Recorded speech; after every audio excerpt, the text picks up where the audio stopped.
वैभव लक्ष्मी व्रत की कथा। एक बड़ा शहर था। इस शहर में लाखों लोग रहते थे। पहले के ज़माने में लोग साथ साथ रहते थे, एक दूसरे के काम आते थे। पर नए ज़माने के लोगों का स्वरूप ही अलग है। सब अपने अपने काम में रत हैं, किसी को किसी की परवाह नहीं। घर के सदस्यों को भी एक दूसरे की परवाह नहीं होती। भजन कीर्तन, भक्ति भाव, दया माया, परोपकार जैसे संस्कार कम हो गए हैं। शहर में बुराइयां बढ़ गई हैं। शराब, जुआ, रेस, व्यभिचार, चोरी, डकैती वगैरह गुनाह शहर में बहुत होते थे। कहावत है, हजारों निराशा में भी एक अमर आशा छिपी होती है। इस तरह इतनी सारी बुराइयों के बावजूद शहर में कुछ लोग अच्छे भी होते थे। एक ऐसे ही लोगों में एक शीला उसके पति की गृहस्थी मानी जाती थी। शीला धार्मिक प्रवृत्ति की थी और संतोषी थी। उसका पति भी विवेकी एवं सुशील था। शीला और उसके पति ईमानदारी से जीते थे। वे किसी की बुराई करते न थे। प्रभु वचन ने अच्छी तरीके से व्यतीत करते थे। उनकी गृहस्थी आदर्श गृहस्थी थी और शहर के लोगों उनकी गृहस्थी को सराहना करते थे। शीला की गृहस्थी इसी तरह खुशी खुशी चल रही थी, पर कहा जाता है कर्म की गति अचल होती है। विधाता के लिखे लोग कोई भी नहीं समझ सकता। इंसान का नसीब पल भर में राजा को रंग बना देता है और रंग को राजा। शीला के पति के अगले जन्म में के कर्म भोगने के बाकी रह गए होंगे, इसीलिए वह बुरी लोगों की दोस्ती कर बैठा। जल्द से जल्द करोड़पति होने का ख्वाब देखने लगा, इसलिए वह गलत रास्ते पर चढ़ गया और करोड़पति के बजाय रोडपति बन गया। यानी रास्ते भटकते भटकते भिखारी जैसे हो गई उसकी हालत। शहर में शराब, जुआ, रेस, चरस, गांजा वगैरह गंदगियाँ फैली हुई थी। उसमें उसका पति भी फंस गया। दोस्तों के साथ उसने भी शराब की आदत हो गई। जल्द से जल्द पैसा कमाने वालों की लालच में दोस्तों के साथ रेस, जुआ भी खेलने लगा। इस तरह बचाई हुई धनराशि, पत्नी के गहने, सब कुछ उसने रेस जुआ में गंवा दिए। इस तरह एक वक्त ऐसा भी था जब सुशीला अपने पति के साथ मजे से रहती थी अब और प्रभु भजन में सुखी शांति से व्यतीत करती थी। इसके बजाय घर में अब दरिद्रता और भुखमरी फैल गई। सुख के खाते के बजाय 2 वक्त भोजन के लाले पड़ गए और शीला के पति की गालियां खाने का वक्त आ गया था। शीला सुशील और संस्कारी स्त्री थी। उसके पति के बर्ताव से बहुत दुख हुआ था, किंतु वह भगवान पर भरोसा करके बड़ा दिल रखा करके दुख सहने लगी। कहा जाता है, सुख के पीछे दुख और दुख के पीछे सुख आता है, इसलिए दुख के बाद सुख आएगा, ऐसा मन में श्रद्धा के साथ प्रभु की भक्ति में लीन रहने लगी।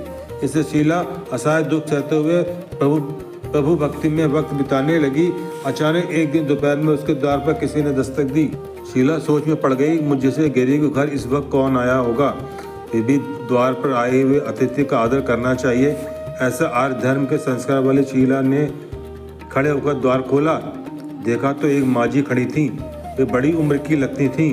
उनके चेहरे पर अलौकिक तेज निखर रहा था। उनकी आंखों में से मानो अमृत बह रहा था।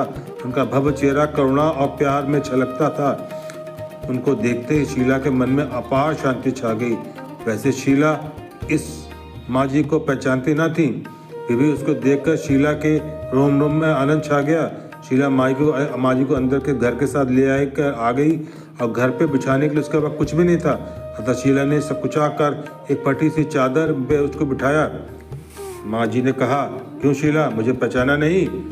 शीला ने सकुचा कर कहा, माँ, आपको देखते ही बहुत खुशी हो रही है, बहुत शांति हो रही है। ऐसा लगता है मैं बहुत दिनों से जिसे ढूंढ रही थी वह आप ही हैं, पर मैं आपको पहचान नहीं सकती। माँ जी ने हंसकर कहा, क्यों भूल गई? हर शुक्रवार को लक्ष्मी के मंदिर में भजन कीर्तन होते हैं, तब मैं भी वहाँ आती हूँ। वहाँ हर शुक्रवार को हम मिलते हैं।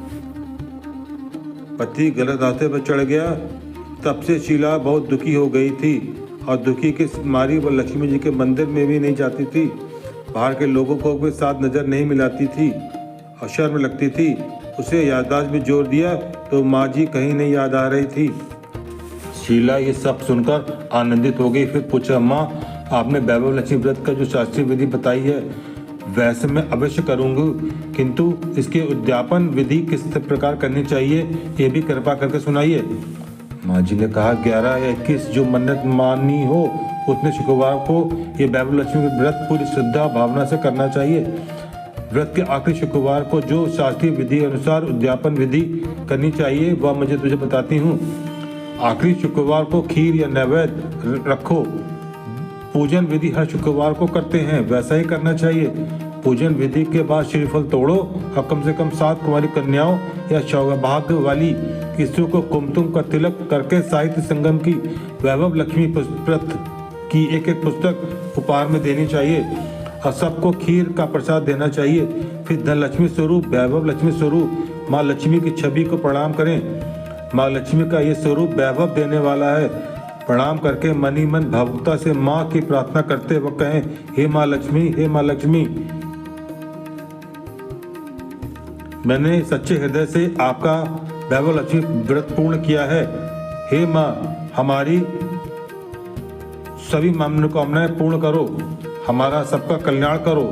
हम हमारी और जैसे संतान ना हो उसको संतान देना, सौभाग्यशाली स्त्री का सौभाग्य अखंड रखना, कुंवारी लड़कियों को मनभावन पति देना, आपका ये चमत्कारी वैभव लक्ष्मी का व्रत जो करे उसकी सारी विपत्ति दूर करना, सबको सुखी करना। हे माँ, आपकी महिमा अपरंपार है। सामने पाटा रखकर उसके ऊपर एक रुमाल रखो। रुमाल पर चावल का छोटा सा ढेर करो। उस ढेर पर पानी से भरे तांबे का कलश रखकर कलश पर एक कटोरी रखो। उस कटोरी में एक सोने का गहना रख दो, नहीं तो चांदी का भी चलेगा। चांदी का ना हो तो नगद रुपया भी चलेगा। बाद में घी का दीपक जलाकर धूपबत्ती सुलगा कर रखो। माँ लक्ष्मी के बहुत स्वरूप हैं और माँ लक्ष्मी को श्री यंत्र अति प्रिय है। अतः वैभव लक्ष्मी की पूजन विधि करते समय सर्वप्रथम श्री यंत्र और लक्ष्मी जी के विविध स्वरूपों का सच्चे दिल से दर्शन करो। इसके बाद श्री लक्ष्मी स्तवन का पाठ करो। बाद में कटोरी में रखे हुए गहने और रुपए, हल्दी, कुमकुम और चावल चढ़ाकर पूजा करो। लाल रंग का फूल चढ़ावे। शाम को कोई मीठी चीज बनाकर उसके प्रसाद रखो। ना हो सके तो शक्कर भी, गुड़ भी चल सकता है।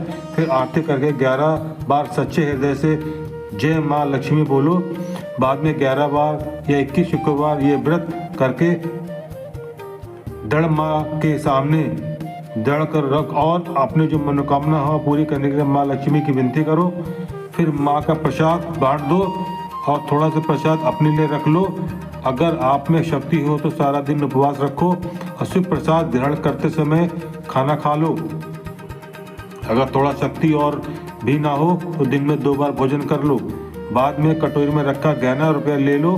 कलश का पानी तुलसी के क्यारी में डाल दो और चावल पक्षियों को डाल दो। इस तरह शास्त्रीय विधि अनुसार व्रत करने से उसका भविष्य अवश्य मिलता है। इस व्रत के प्रभाव से सब प्रकार के विपरीत विपत्ति दूर होकर आदमी मालामाल हो जाता है। संतान ना हो तो संतान की प्राप्ति होती है। सौभाग्यवती स्त्री को सौभाग्य अखंड रहती है और लड़की को मनभावन पति मिल जाता है। इस तरीके से माँ की प्रार्थना करके माँ लक्ष्मी का धन लक्ष्मी स्वरूप का भाव से वंदन करें। माँ जी के पास से श्री वैभव लक्ष्मी व्रत की साथी विधि सुनकर शीला भाव विभोर उठी। उसे लगा मानो सुख का रास्ता मिल गया है। उसने आंखें बंद करके मनी मन उसे क्षण संकल्प लिया है, हे वैभव लक्ष्मी माँ, मैं भी माँ जी के कहे के अनुसार श्रद्धा से शास्त्रीय विधि के अनुसार वैभव लक्ष्मी व्रत 21 शुक्रवार तक करूंगी और व्रत की शास्त्रीय विधि अनुसार उद्यापन भी करूंगी। शीला के संकल्प करके आंखें खोली, सामने कोई नहीं था। वह विस्मित हो गई। अब माँ जी कहाँ चले गई? वह माँ जी दूसरा कोई नहीं था, साक्षात माँ लक्ष्मी थी। शीला लक्ष्मी जी की भक्त थी, इसलिए अपने भक्त को रास्ता दिखाने के लिए माँ लक्ष्मी देवी माँ जी का स्वरूप धारण कर शीला के पास आई थी। दूसरे दिन शुक्रवार था। सवेरे स्नान करके स्वच्छ कपड़े पहनकर शीला मनी मन श्रद्धा से पूरे भाव से जय माँ लक्ष्मी का मन रटन करते लगी। सारा दिन किसी की चुगली नहीं की। शाम को जब हुई तो हाथ पांव मुंह धोकर शीला पूर्व दिशा में मुंह करके बैठ गई। घर में पहले सोने के बहुत से गहने थे, पर पतिदेव के गलत रास्ते पे वो सारे सब गहने गिरवे रख दिए गए थे और नाक की चुन्नी बच गई थी। नाक की चुन्नी निकालकर उसने धोकर शीला ने कटोरी में रख दी। सामने पाटे पर रुमाल रखकर मुट्ठी भर चावल का ढेर किया उस पर तांबे का कलश भर पानी रखा, उसके ऊपर चुन्नी वाली कटोरी रखी। फिर माँ जी ने कही थी कि शास्त्रीय विधि अनुसार वंदन सब स्वतःवन वगैरह पूजा करना, और घर में थोड़ी शक्कर थी और प्रसाद में रखकर वैभव लक्ष्मी व्रत किया। ये प्रसाद पहले से पति को खिलाया। प्रसाद खाते पति के स्वभाव में फर्क पड़ गया। उस दिन उसने शीला को मारा नहीं, सुनाया भी नहीं। शीला को बहुत आनंद हुआ। उसके मन में वैभव लक्ष्मी व्रत के लिए श्रद्धा बढ़